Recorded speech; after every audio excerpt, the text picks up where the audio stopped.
So hello and welcome, and we're gonna, hopefully this is a quick and dirty video because it's something I did throw together quickly. We're gonna talk about whether or not trains in the US are heavy, because gets brought up a lot, and oh well, just an investigation. We're gonna be going over some things here, some assertions, some materials, regulations, some car weights, some reasons, maybe some interior design if I feel like going there. Um, Going on. Let's just get to the assertions because I want this to be a relatively quick and dirty video. So things you will see on Reddit and possibly in the pages of trains.com's like magazines opinion pieces are passenger trains in the US are heavy and it's just the bus strength rule. There is no further digging on this. Our passenger trains and our custom meant are not off the shelf. And we don't have crumple zones or crash energy management. Yeah, I've even heard this last one here on a podcast, so it's not this one. I think the last one here, I think, is the more egregious one since it refuses to die, and also number two is not great either. So materials, it's the ratio between a material's mass or weight and its overall volume, and this is for 1 cubic centimeter of stuff. Pause if you want to look at this more closely. You got aluminum, it's the lightest. Lightweight steel is kind of a big range because it depends on what other metals are mixed in. Stainless steel is the heaviest. Regular steel is slightly lighter. On again, pause if you want to see. Crumple zones and crash energy management. So they were first experimented on by a Mercedes-Benz engineer in 1937, patented in 1951, and rolled out on the 1959 model year on Mercedes-Benz. They became widespread by the 1990s, and then rail safety regulations started taking their current forms in the 1990s. And there have been major jumps in safety technology for both cars and trains in the early 90s, the early 2000s, the mid 2010s, and on until like the 2020s, as in like literally a couple of years ago at time of recording. This is what a series of crumple zone looks like on a car, on a, I'm assuming like late 80s, early 90s Toyota. The yellow parts are designed to crumple. The orange parts are designed to maintain their shape. So yellow crumples, orange doesn't. You are going to be inside the orange portion, and that is going to be safe. Well, safer. So the dreaded breath strength test in the US is the equivalent of 3,600 kilonewtons.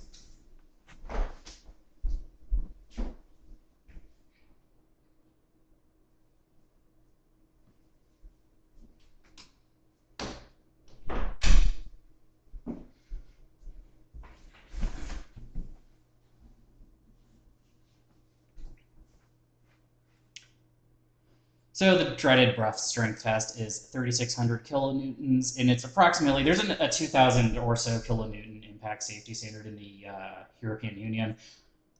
Kind of in FOMR land, like this is also kind of ignored that the Europeans do have also like impact safety standards. It isn't just American trains. Like we have this unreasonable impact safety, and the Europeans are just like driving around in like trains that wouldn't survive an impact with a piece of hail.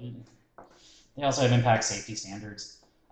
US also has different standards for how interior fixtures are fixed to the train, the force that they need to resist, window glazing, emergency exits, lighting, and signage. So it's not just the overall strength test. And through the power of Canva, I'm actually going to be able to like illustrate this. Hold on, uno momento.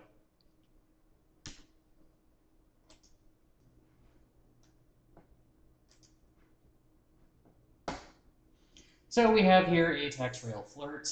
Let me get out a marker. Let's go to the color palette. Let's use a very annoying and bright yellow. So, hold on, I'm not good at doing this. Where do you look? Of course, it changes. Back to our annoying yellow color, and I can start doing this. So EU. I can't really write here, but oh well. EU standards. So EU standards, you have this guy here is 201 tons in service. We'll get into that later as to like what kind of tons. It has to survive at 22 miles an hour, whatever that is in kilometers, which is roughly, when I put it through a physics calculator, about 2050 in kilonewtons.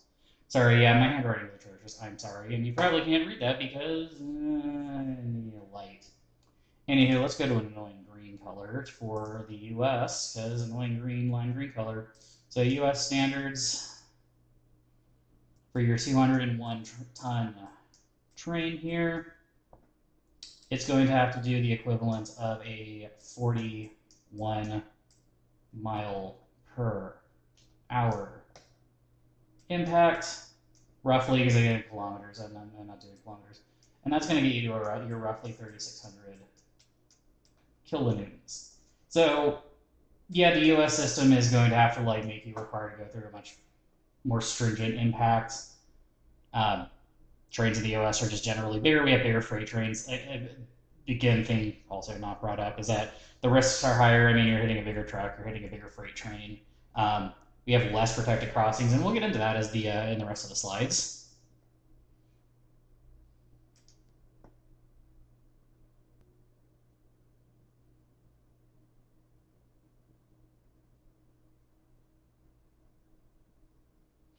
Anyways, moving on.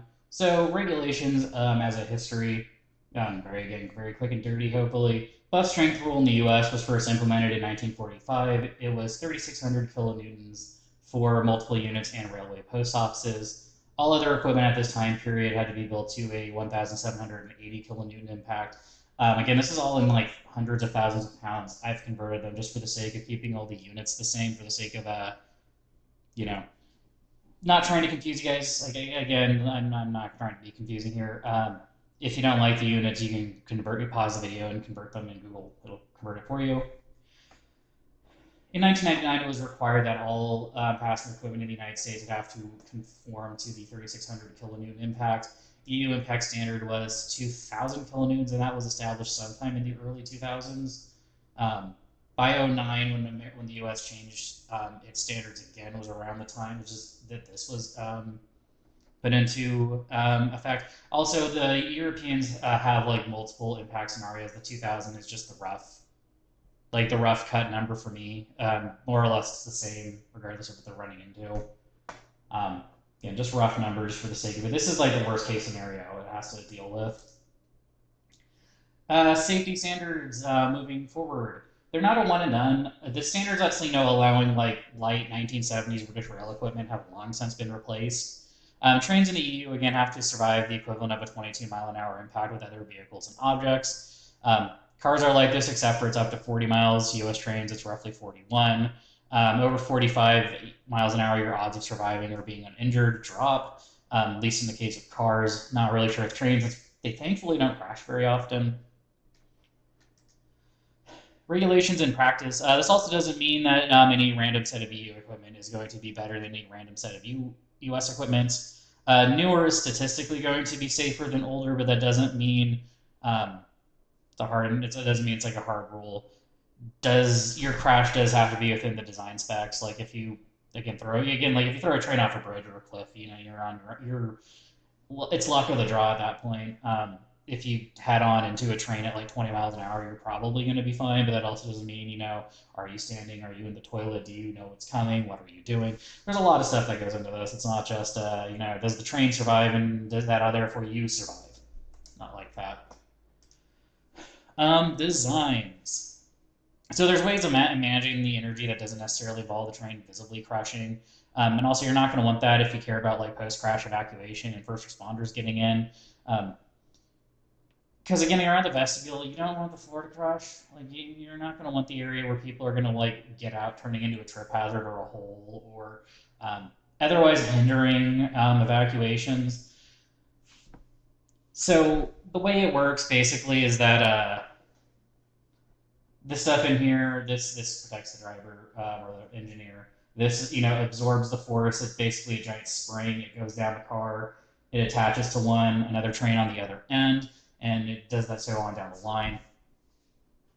Because basically the springs are absorbing the force. It's kind of the same deal. Like if on a highway, how you'll have like around exits where the like I don't really know what they're called, but like the dividers, like where there'll be like a giant like guardrail there, or like giant containers of water. Same logic, but applied to a train. It's absorbing the thing so you don't, and hopefully your car absorbs less. Similar logic, it's absorbing all the tension and all the forces, not necessarily the parts of the train that you would think would crush. Again, there's like a lot of engineering and science that has gone into this over the last 50 to 70 years. This isn't, things have changed. Like the only thing I'm going to just say, you might not see a visible crush, but it is absorbing and dispersing the energy. So origin of the weight assertion, I'm going to go out and say this likely existed before David Gunn's testimony to Congress in the early 2000s. But Fomer and urbanist discourse around this usually refer back to this. And I doubt it's the first time because the Amphileet cars and the Pioneer 3s, which are the basis of the Silverliner and Airwave used, were also built to the same bus strength test. So this is like most likely an older thing, and also considering trains.com also has like a lot of dumb stuff, at least not very well thought through opinion pieces. I'm assuming that they probably read something about this in the 60s that I don't have access to. Again, materials, pause if you want to read. Also notice, the following slides are going to talk about the Siemens Venture family and their European cousins. I will also just be calling them all Venture because I am not dealing with Italian. This isn't an attack on them or any such nonsense. Just using it because it has the most versatile types makes for the easiest comparison. We're also using 1,000 kilograms equals a ton tons for the sake of making life easier because it's all in hundreds of thousands of pounds and my brain just turned off. Tons, like as in, I guess these are metric tons. I'm assuming that we're going with those just for the sake of making this a lot easier to look at. So these are the weight ranges of a bunch of multi-level and bi-level equipment within the US. So superliners, these are the big boys, the big heavy ones. NJT multi-levels built after, I think it was 7 is when they started making these. MBTA multi-levels, been building these since the 90s. The gallery cars that Caltrain formerly used and Metra still uses. The failed bi-level, and then the Venture Twin covers the whole range except for the like superliner diners in terms of weights. So let's go over here and look at the single levels. You got your Amphileet, your Horizon, your Comet car. Comet cars are surprisingly light. Your Mark IV car, which is lighter than all of them. Also, these guys are a good 10 feet shorter than any of the rest of these cars. And then the Comforts, they cover most of this range as well. The Comets are also slightly light. This little notch here is where the Midwest Venture cars sit within the weight range. So it's top end of heavy, but not like super heavy in the grand scheme of things. So also going to look at the Nippon Chariot DMU versus the Tex Rail Flirt. This is something I've more recently found while doing like some last minute digging. We're using the like specs for the 3-car version of this. This is just what I had. So the service weight of the DMU is 211 tons. Tex Rail Flirt 201. Capacity for the DMU is 229. Flirt's 237. 266 feet on the 3-car DMU. 255 on the Tex Rail Flirt. The Nippon Chariot guys built out of stainless steel. The Flirt is aluminum and lightweight steel. The Flirt's only about 4.7% lighter, which also can reflect in its overall length. Which, as a comparison, kind of seems to point that your engineers also matter as to how light your equipment's going to be. It's not just the technology, which is, we'll get into that more, especially looking at some of the stuff built by Kawasaki and Hyundai, which are these guys. So theoretically, the Bombardier cars have been built at a time where they should have had more modern safety technology thrown into them. I don't think all of them do, just because they were ordered before 09, and I haven't really dug too deep into like the order history of them. But theoretically, some of these should have crash energy management in them, and the oldest of these guys don't. And yet these guys are still lighter when they should have the technology that Fomer's claim is going to make them lighter. These guys are not like super heavy, but like, I mean, we're talking like 3-ish tons heavy when these are supposed to have the technology that makes them lighter, and these guys don't, and they're both built to the same crash safety standards. So again, your engineers and who's working on this and their design philosophies and what they know and understand also matter. It's not just technology equals weight, or even material equals weight for that matter. Bi-levels various. We got your California car standing in as the Superliner, the gallery car failed bi-level, and then your OBB multi-level. All of their weights. Another thing I will say though is I'm kind of surprised how heavy these European guys can get, despite the fact that they're both like shorter and narrower than cars in the U.S. and supposedly built out of a lighter material.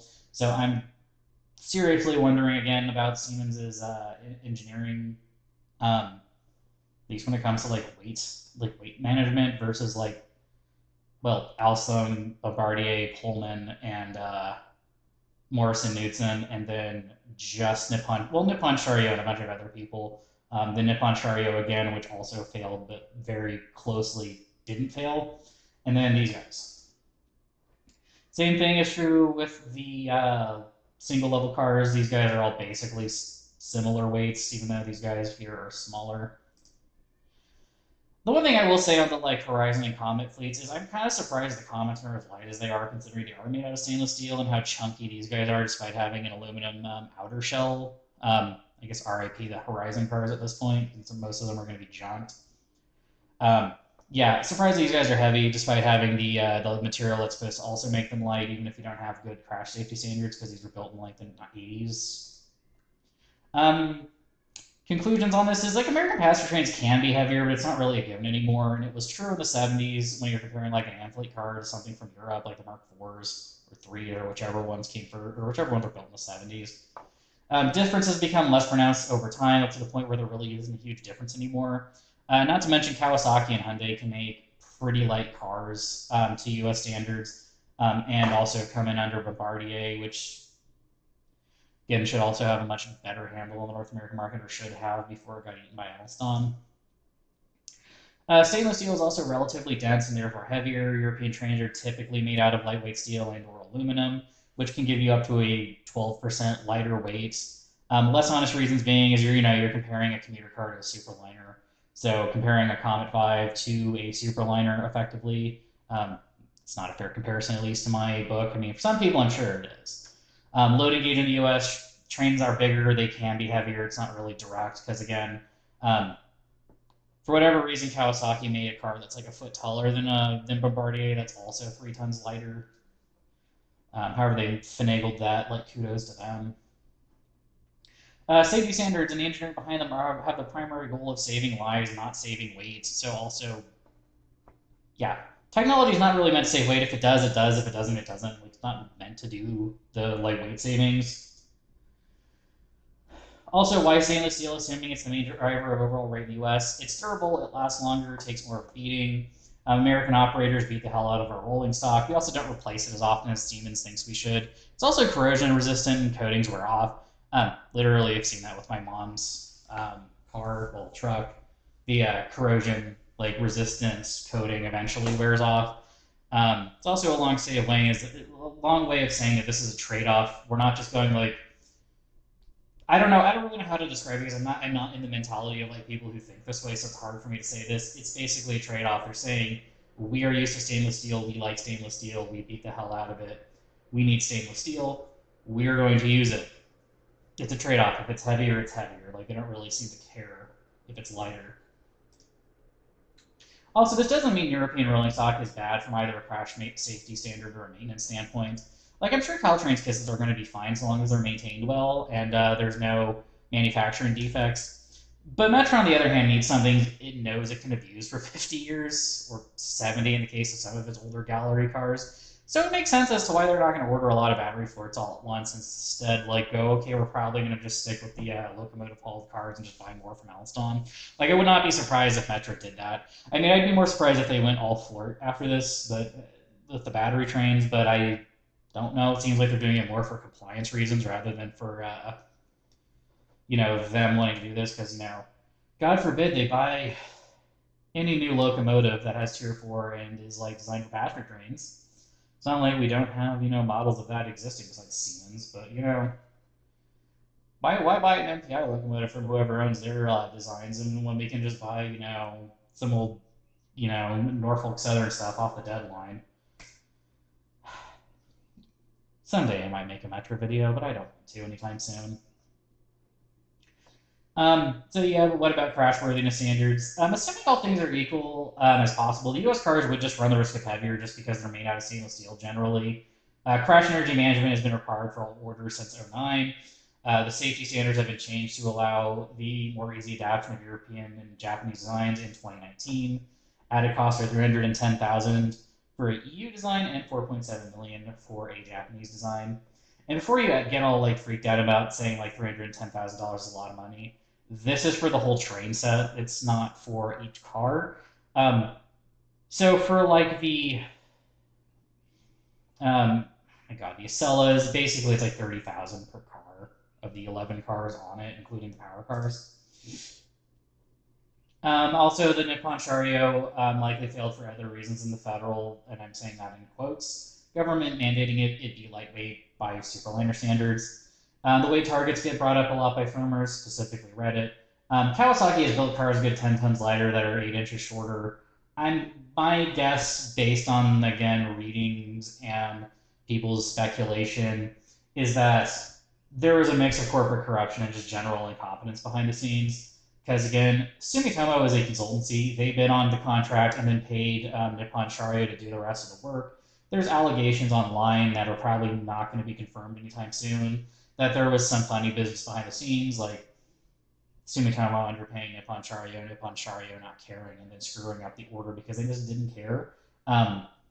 Guessing something like that, I'm guessing it's just a case of gross incompetence, not gross like corruption or anything bad, just embarrassing. I mean, honestly, if you're running a corporation, mass embarrassment is just as worse as doing something illegal sometimes. Because again, here are the weights and a picture of very few pixels. So as far as safety goes, if you care about the safety of trains in the US and not just dunking on us for being different than Europe, you're going to want a more expansive PDC implementation and better crossing protections, like having quiet zone cell crossings almost everywhere. Because it's just overall better to prevent the accident than try to argue about how well the train's going to do after it hits something. Again, we're also just talking off the shelf. It's a platitude because there's no car lot for you to like go to and buy a new train. Trains aren't just sitting there usually. Trains, there's nothing off the shelf because you do have to like pick all your interior designs and then buy like the cheapest thing possible and have it turn gray. Maybe we'll get into that later. So hypothetically, if Sumitomo and its consultancy Magic went to Siemens and Alstom when bidding failed bi-levels, and the states held firm on having bi-levels, would adapting their European families be off the shelf or custom? So the minimum difference would be making them out of stainless steel, upper level gangways, because the Europeans do the mid level thing like New Jersey Transit, the FRA crash safety standards, and US loading gauge. Could also have extended differences of requiring custom Teding's interior, because who's also gone bankrupt, doing all the interior fittings instead of Recaro. Where is the line on this one? So if it's just aesthetics, I mean, I've heard people complain about the Acellas and the Caltrain kisses being, bigger because they were conformed to the U.S. loading gauge, not the European one. So the kisses are boxy. The Acellas have their like little side pouch, which I find it weird too. But like again, I don't know. It's what they've done. Are we just hating on the U.S. for being different? Because I mean, I know the internet's full of plenty of that. It's been just getting worse over the last like 15 years. People also have like claimed the upper level gangway is why a new superliner variant wasn't possible to the FRA standards, despite again how close Nippon Chariot got on a threadbare project. Are we just repeating talking points from the 70s that was true of the amphiletes, but not true now? People also have very short memories of the Object Classics. Venture Classics weren't designed until the late 90s or early 90s. They were designed as Siemens' new modular coach to sell to an opening European market, similar to the Viewliners. Viewliners were built in the mid 80s, or at least designed in the mid 80s, few prototypes built around then, to be a modular car that could be easily adapted to all of Amtrak's uses. Would we have called the Viewliners custom if they actually had ordered 1,000 of these to get rid of the heritage orders or heritage cars in the 90s? I mean, probably, of course we would. Because it's I'm complaining at Reddit, of course I would. Designs that get called off the shelf now, frankly, didn't really exist prior to the V-liner ones, because again, like a lot of these designs are like standardized and new, like from. Because I looked this up, I think the Flirts, like they were designed in like the early 2000s. The Coradias were also designed either in like the late 90s or the early 2000s. The Kisses were from I think 07, 09-ish. Some of these cars are a lot newer. Like again, like none of these aren't like long-standing designs. Also, on the whole like front of this, like people also think the V-line are old. It's like the Ventures aren't based off of a much newer design. Are we going to be saying in like 15 years that like Stadler needs to roll out a new design because the floors are pushing 40? Like, really, are we going to be saying that? No, we're not. Obviously, Right Side just hates America. Um, Also, we should order directly from Europe. Um, do we want to be like Australia and have no capacity to make shit on our own? It's also not like making them in Europe is any cheaper. So the Railjets cost 2.71 million USD per car, which is 3.75 million in 2025 dollars. Amtrak Midwest's cars were 2.71 million. Also, back to roll back to the like it costs $30,000 per car ish to adapt a European design to an American design. If 137 or so cars is enough to overcome through costs of like scale costs to overcome the like $30,000 adaptation costs, that's not a very big order. I mean, like Amtrak's ordering like 600 of the damn things.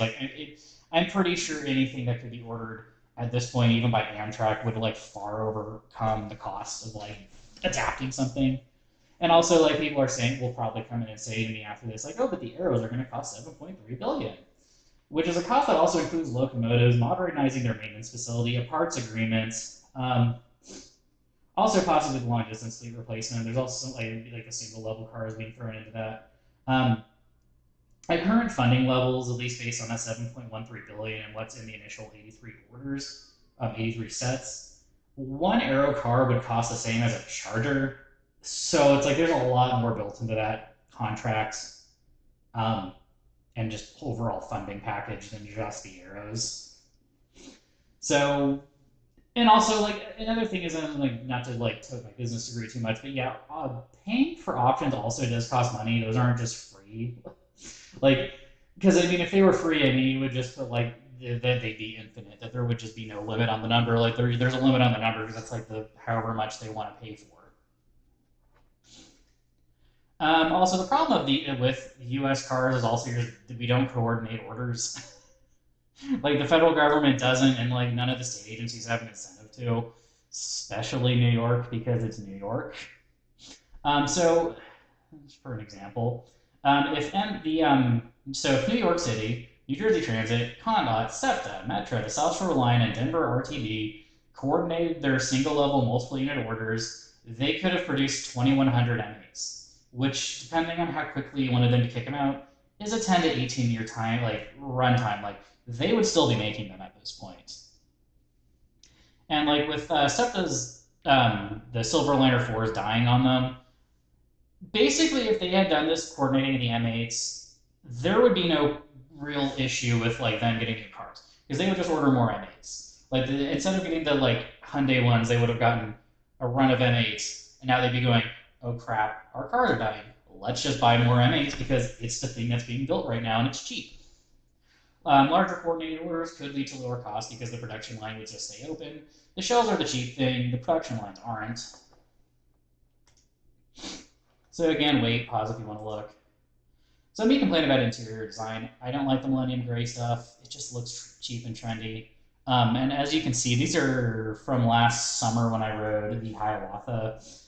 The white plastic paneling is already starting to pit and turn gray. These seats are still uncomfortable, but most of us know that. Inside of the South Shore Line trains, much warmer lighting, much warmer seat colors. Very sterile interior, looks like a dentist office. Again, you could also just do a few things. Like you don't really need to do a whole lot to like upgrade these trains. Like powder bluing the seats, not really hard. Sorry, I put Sears there. Matte black plastic on the seats instead of like white. Wait, what? Oh yeah, like having this all be just like matte black and like kind of blend into the floor. Do the walls as like fog gray instead of like white, just because they're turning gray anyways. And also, you can install a switch to like change the lights from like doctor's office to warm. And before you go like, well, no, you can't. Literally, the lights in this room I'm recording in, we did that. Like these cheap LEDs that you can like install in most houses now as overhead lighting. They do have a switch on the back where you can like switch the light temperature. There's no reason why on either the arrows or on these guys they couldn't just swap out the like LED lights and put a switch somewhere. Um, but my God, I'm just not a fan of the gray. The gray is boring. Walked into a few houses that looked like they had the color suck turned off on them. Felt like I was walking into a black and white movie. Anyways, I'm going to leave it there. This is the last one, I believe. Yep, last one. I will see you in the next one whenever I decide to make it.